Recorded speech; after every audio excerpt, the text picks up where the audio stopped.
rychlý.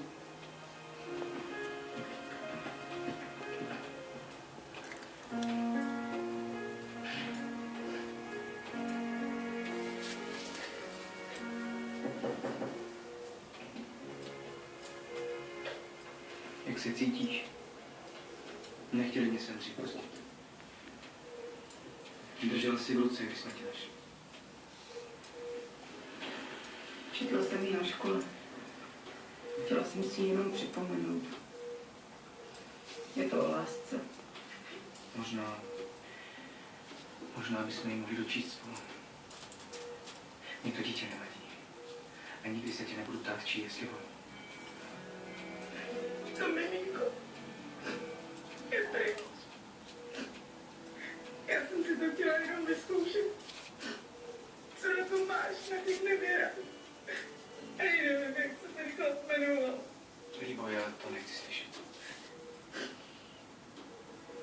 Ty si myslíš, že jsem nevěděla o tom všem ponocování v práci? Ty jsi o tom všem věděla. Řekla mi to Petr. Už před rokem. A od té doby se každý večer užírá a vstává. A s tím pocitem, že ti nestačí.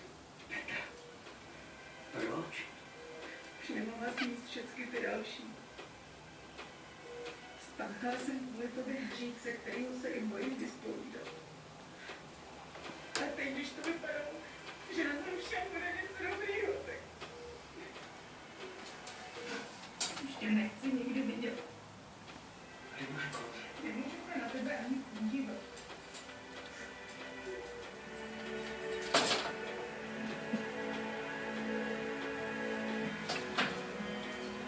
Je tady zima.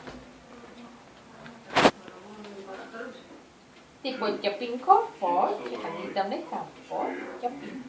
Tak, pojď, no pojď. To tě bude zajímat. Erik Dráb alias Kojša.